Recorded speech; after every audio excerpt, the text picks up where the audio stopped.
agora que o arcabouço foi apresentado e a gente tá olhando pra frente, eu sei que vocês têm uns estudos muito legais para compartilhar na SPA, mas qual que é a leitura daqui para frente?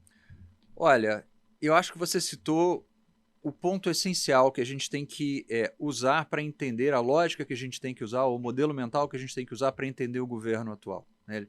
Ele é um governo que acredita no Estado como indutor de crescimento. Ponto. Isso é uma crença. Uma crença com a qual eu humildemente discordo, mas assim, minha opinião é irrelevante. Eles acreditam nisso. Né? É um governo que algumas vezes já citou o gasto é vida. Né? Então, o que a gente vai ter?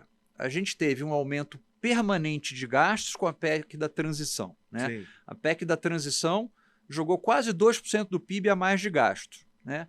Aí o pessoal fez a conta e falou, a dívida PIB não converge, a dívida PIB explode se a gente botar 2% a mais de gasto permanentemente. Né? Bom, então vamos ter que ter o arcabouço fiscal, o seu calabouço fiscal. Né? Viemos com o arcabouço fiscal, que é uma condição necessária, mas não é suficiente. Ou seja, você faz a conta bonitinho e você chega à conclusão que com todas aquelas hipóteses do arcabouço fiscal, ou a gente vai ter um crescimento de arrecadação brutal, que é o PIB vai disparar em algum momento, que acho que parece pouco provável, não é isso que a gente está esperando, ou vão faltar alguma coisa entre 100 e 150 bi para a conta fechar. Então, o que está implícito nisso? Aí você tem duas hipóteses possíveis. Né? Ou o governo vai deixar, efetivamente, a gente não vai cumprir aquelas metas de superávit primário que estão lá no arcabouço. Você paga as penalidades, etc. O gasto se ajusta no ano seguinte e tal. Vamos ver o que o Congresso aprova ou não de penalidade para o governo por não cumprimento de meta fiscal. Né? Mas faltam 100, 150 bi. Você tem ou você concorda que o governo vai permitir um aumento crescente da relação dívida-PIB, e aí o Banco Central já avisou para a gente, poxa, se a relação dívida-PIB for crescente ao longo do tempo, ou seja, se o fiscal for instável, eu não consigo baixar a taxa de juros da forma como eu gostaria, ou da forma como eu acho que deveria, né? E, historicamente, se você tem uma relação dívida-PIB crescente, normalmente você tem prêmios de risco maiores associados a essa relação dívida-PIB, porque é um governo que está mais endividado, ou seja, para mal pagador você tem que pagar uma taxa de juros maior. Então, simples quanto isso. Ou você vai para a segunda hipótese. Não, a gente não vai para um aumento de endividamento. Então, tá bom, para não ir para um aumento de endividamento, você tem que ir para um aumento de carga tributária. Né? Você tem que começar a arrecadar 150 bi a mais por ano. Tá? E aí a gente entra numa discussão nesses estudos que você está falando.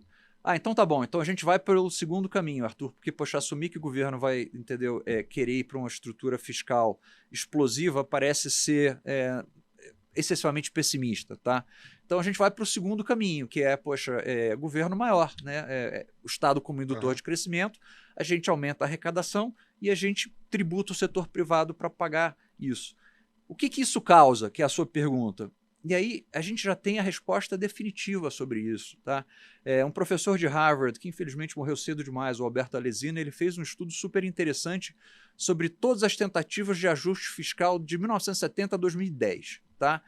E o estudo ele tem resultados muito claros. O que acontece quando você tenta fazer um ajuste fiscal? Dois tipos de ajuste fiscal, corte de gastos, aumento de carga tributária. Quando você corta gastos, você tem um ajuste fiscal que é mais duradouro, e você causa um impacto menor em atividade econômica, as recessões são menores. Em alguns casos, você tem até não recessão, você tem aceleração do crescimento, que você corta o gasto, você permite o BC cortar os juros, né? Que era o tema que a gente discutia pré-eleição, né? Assim, poxa, o BC em algum momento vai poder cortar a taxa de juros, porque a gente tinha um fiscal mais ou menos equilibrado, né? Ou então, se você vai pelo segundo caminho, que é, não, vamos para o ajuste fiscal via aumento de arrecadação. E aí, de novo, o estudo do Alesina é muito claro, entendeu? O meta-estudo dele. Ele fala assim, olha, cara, toda vez que você vai via aumento de arrecadação, você tem, primeiro, uma duração menor do ajuste. Por quê? Porque todo mundo que está sofrendo um aumento de carga tributária começa a se movimentar politicamente para tentar evitar o imposto.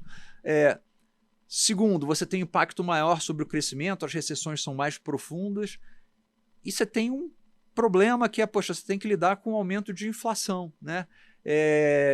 E aí, se você olha especialmente para países em economias oligopolizadas, como o Brasil, em mercados emergentes, né? Toda vez que você aumenta o imposto, a pergunta é quem paga esse imposto? Ah, poxa, é óbvio que quem paga esse imposto é o tributado, é a empresa que você foi lá. Não, mentira. Se você coloca, isso é um estudo em microeconomia muito claro isso também. Se você aumenta o imposto de um oligopólio, de um setor oligopolizado, o que ele faz? Ele passa para preço, né? Então esse aumento de imposto vira em algum momento um aumento no nível geral de preços. Se você tem economia indexada, aumento no nível de preços vira inflação. Se isso vira inflação, isso vira resposta de política monetária lá no futuro. Então, de novo, os estudos aí do Alesina são muito claros de que a forma como o governo brasileiro ou a sociedade brasileira, se você acredita que o governo é um representante da sociedade, como eu acredito, né? Quer dizer, a sociedade brasileira escolheu um Estado maior e tributar mais. O que isso gera? Menos crescimento, um pouco mais de inflação. O que a gente viveu nos últimos 28 anos da minha carreira no Brasil? Crescimento relativamente baixo, assim, na verdade pífio, e inflação relativamente alta.